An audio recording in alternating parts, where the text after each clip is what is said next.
So now that we're back, kind of, sort of, Psalm 134 is a very, very short, very, very sweet psalm. It's a wonderful way to end the day.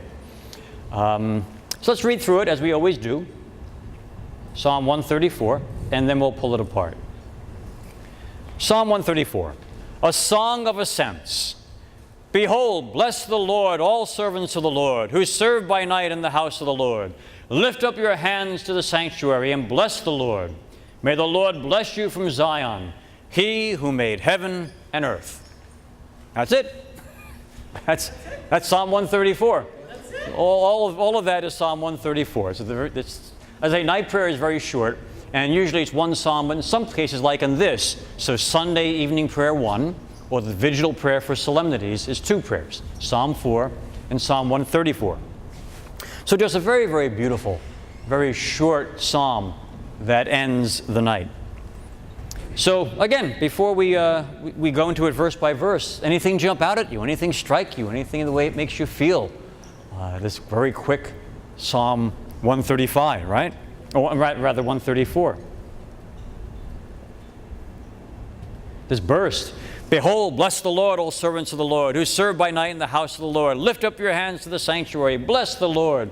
May the Lord bless you from Zion, He who made heaven and earth. So, really pleasant psalm. We'll talk about why it's structured the way it is in just a moment. Well, I should have asked, I always do, any questions on Psalm 4? We kind of wrapped it up there with that heavy topic. Any thoughts, ideas, questions? Yeah, Judy, let's, if you'd care. And Jack, please feel free to take that side camera and direct it to whoever is. I just felt like the saying, when two are gathered in prayer, with the intercessory prayer. Yeah. That God listens to when there's 2 or more gathered in His name. Yeah. That's the other purpose for intercessory prayer that we didn't talk about. One is to point out those people to listen to, as in the case of the saints and great ones. But the other is to build the love of the church. You know, that God, yes, He knows what Judy needs before she asks, but He's waiting for John to pray for her because He needs to teach John to love Judy, or whatever it is. Often God may be waiting for us to pray for someone else, not because God can't, not because He hasn't heard them, but because more important than the thing they're asking for is the love that He's building among His children for each other by their praying for each other. So that's often why God won't answer your prayer, because He's waiting for someone else to pray for you. We're a community. So let's come here to Psalm 134. And the first thing we read is that it's a song of ascents, which is an interesting term. The Song of Ascents are called the Great Hallel, the Great Praise. It's a series of 15 psalms from Psalm 120 to Psalm 134. And there's no really full explanation of why these 15 psalms are grouped together. It used to be a fairly common thought that was rooted in something called a Mishnah, which is the oral tradition that surrounds the Torah and the Talmud, I think. I'm not an expert on the Mishnah. And it stated that there were 15 steps that led from within it, the court of women, to the court of the Israelites, corresponding to the 15 songs of ascents in the Psalms. And upon them the Levites used to sing. In another part of the Mishnah, it said, also at the ceremony of water drawing and the festival of tabernacles, the Levites were stationed upon the 15 steps leading from the court of the Israelites to the court of the women, corresponding to the 15 songs of ascents in the Psalms. It was upon these that the Levites stood with their musical instruments and sang their songs. And so they wondered if these were they sing one for each step. But then Sonsino comments and says, really the inference is unwarranted, because all that the Mishnah implies is the correspondence in the number. That the Levites may have been singing different songs, it's just that there were 15 of them that they would sing. So a more recently accepted theory, which still has some problems, but a more recently accepted theory is that the ascents refers to pilgrims who are on their way to Jerusalem for the pilgrim feasts. Right? They were supposed to go to Jerusalem to worship at Passover, at Pentecost, and at Sukkot, which is right this time of year. Right? I think it's Tuesday, starts Sukkot, the Feast of Tabernacles. And they were supposed to make a pilgrimage to Jerusalem. And so remember, Jerusalem is up on a plateau, a very high plateau. So they would ascend to Jerusalem. And so the Songs of Ascents would be the psalms that the pilgrims would sing as they were on this pilgrimage, pilgrim psalms. The only problem is that not all of the psalms seem to be pilgrimage psalms. So we really don't know why they're called the Songs of Ascents. This is what has been speculated. Specifically regarding Psalm 134, Sonsino comments that it's probably those who are worshiping greeting those who are going to be praying through the night. So there were Levites, they were the ones who were responsible for praising God all throughout the night. And so as the worshipers who are ending the day in the temple are leaving, they're kind of handing over the worship to the night shift, so to speak. And the night shift in turn then blesses them as they go on their way. So let's take a quick look at the psalm. So, a Song of Ascents. Come bless the Lord, all you servants of the Lord, who stand by night in the house of the Lord. So these folks, these ministers of the temple, were the ones who looked after the temple, including singing throughout the night. Let's go to Deuteronomy 10 and verse 8.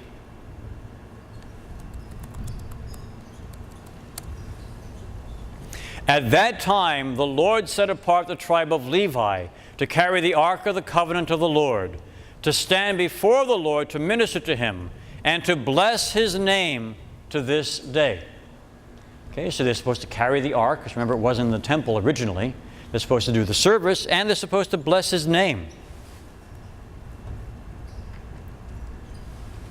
So as mentioned, this may be the psalm that's at the end of the day. The worshipers are leaving and trusting the praises of God to the Levites who will do so throughout the night. We read about this also in 1 Chronicles, chapter 9 and verse 33.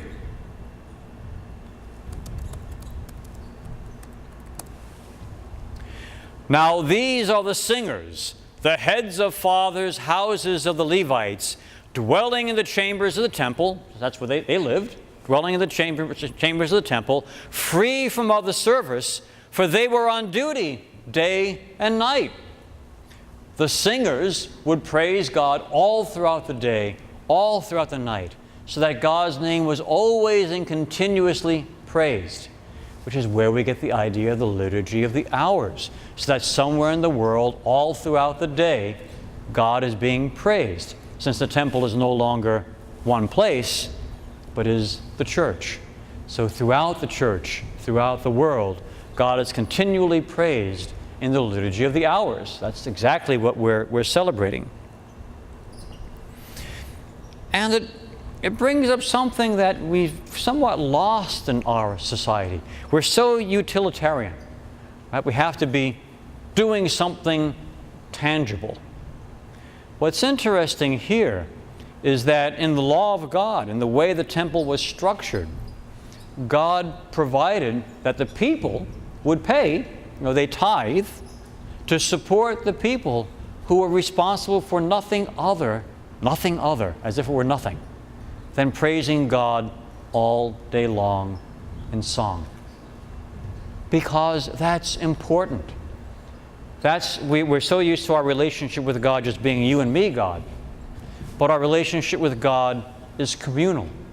And so as a community, just like as a community we work together to build a school for the education of our children, just as a community we put together a fire department to keep us safe, so as a community we put together something with financial support that praises God all throughout the day and night. Why do we have monasteries? Why do we have cloisters? It's not just lazy people who do nothing, feeding off of charity. It's our community coming together for people whose lives are dedicated to prayer and to praise, who are extensions of us, our community, to spend the day in prayer and in praise of God. So that we as a community take all the different parts of the body, right? We read that this week in the Catholic liturgy. You know, the body is one, but we're all different parts with different functions.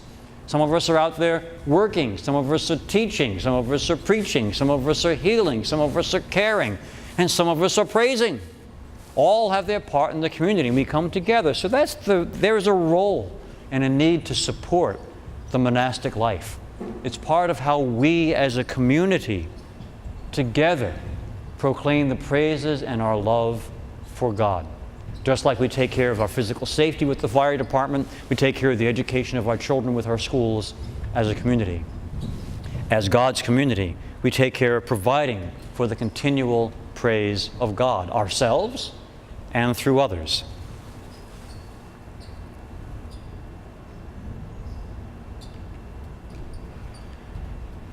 So come bless the Lord, all you servants of the Lord, who stand by night in the house of the Lord. They do. They get up at 2 in the morning and they're praying. Lift up your hands to the holy place and bless the Lord. I won't go there. Actually, I will go there, but we're not that late. Psalm 28:2. We see this phrase again of lifting up our hands to the holy place. Okay.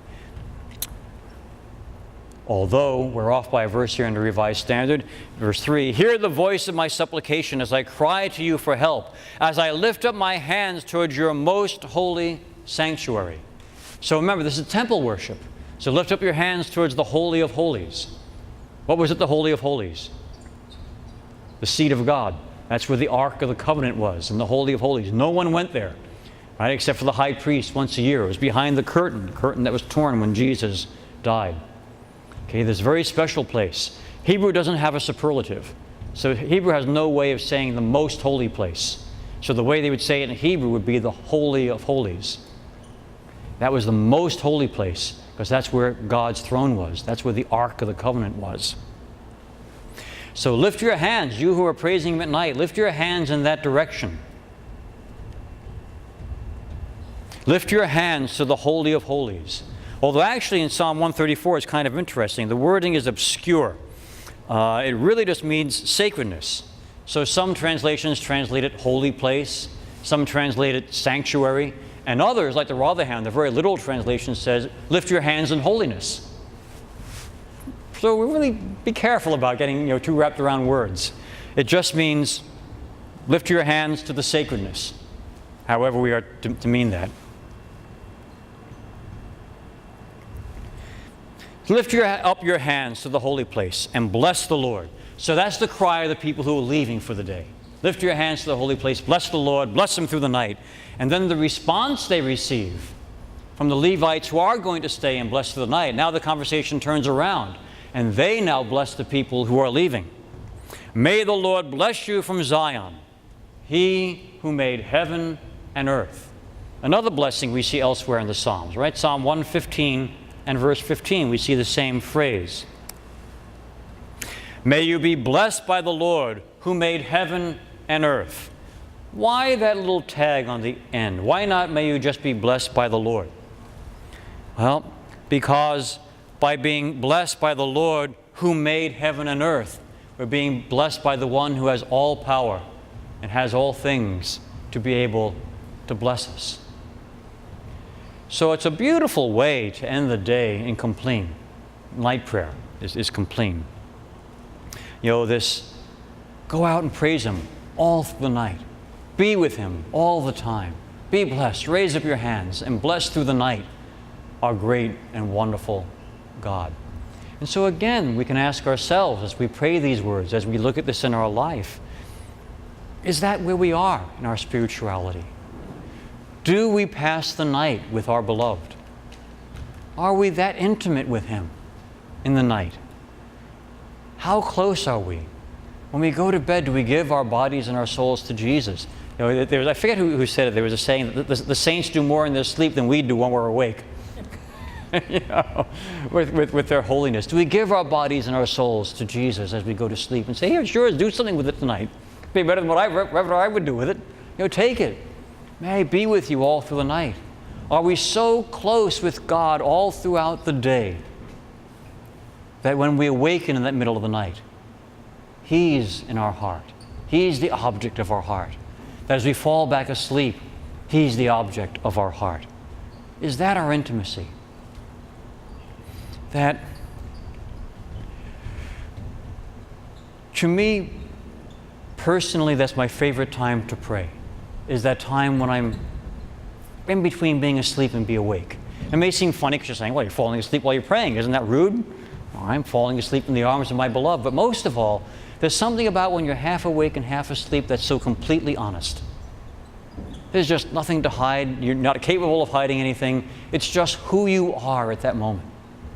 And if who we are is to be with our beloved, what more beautiful, what more honest place to be?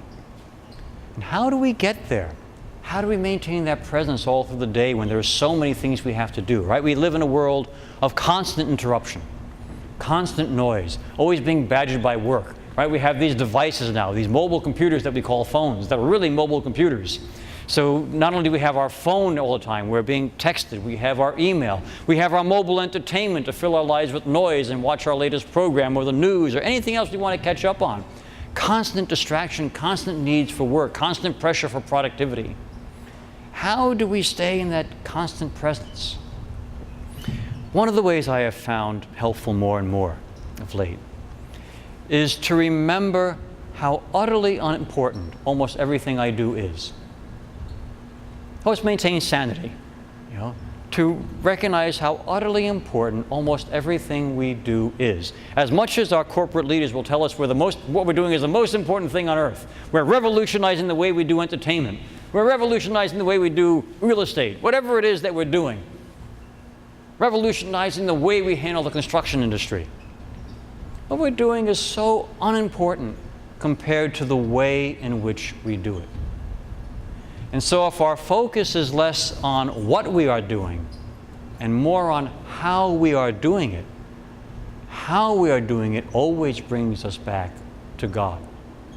Because how I am doing it has to be, I've given myself to you, Jesus, while I'm at work. I've given myself to you, Jesus, while I'm commuting, while I'm on the bus, while I'm on the road, while I'm on the train. I've given myself to you, Jesus, while I'm shopping. It's not so much what am I getting, but how am I shopping? How am I using my money? How am I treating the people I encounter?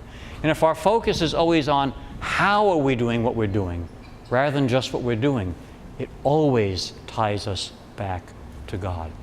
So that when we fall asleep in the night, when we wake up in the middle of the night, when we get up in the morning, because all day long, where has our mind been? With our beloved. That's how we build that intimacy. That's how we end this night prayer, putting our heads down, knowing that even if we awake, whether we awake or not, we are with our beloved. Any thoughts or questions before we break for a real break and then come back for a few minutes for a night prayer? Yes, Judy.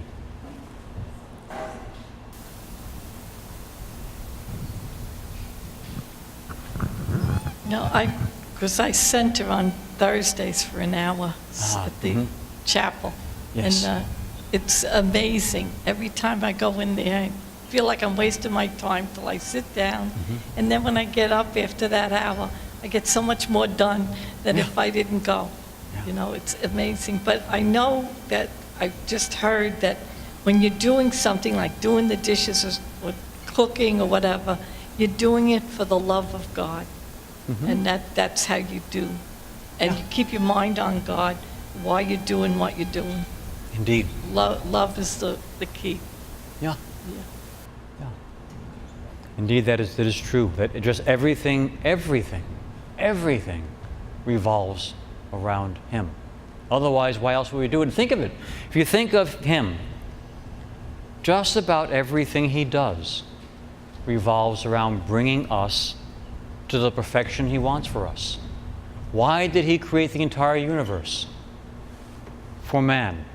Why does He maintain the entire universe? For man. Why did He come and walk the earth? For humankind. Why did He come and die on the cross?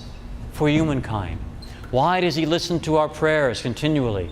For us. Everything is His love pouring out for us. So if we become like Him, what will we do? Pour out love continually for Him, for His creation, for our neighbors. It is. And in that centering prayer again, it's not doing nothing. It's presenting ourselves before God, and saying, my love, here's my soul, here's my body, here's my mind. I empty it to give it to you. And you do with it whatever you want for this 15 minutes, this 20 minutes, this an hour, whatever it may be. Let me, like St. Therese of Lisieux would say, right? She just wanted to be a toy on God's shelf. And he would just come, and if you wanted to play with her, he'd pick her up and play with her, and that would be her delight. And if he didn't want to play with her right now, that's fine too. But I make myself present. I give myself to you. Do with my heart and my soul and my mind and quiet before you whatever you want. Because I love you and I trust you.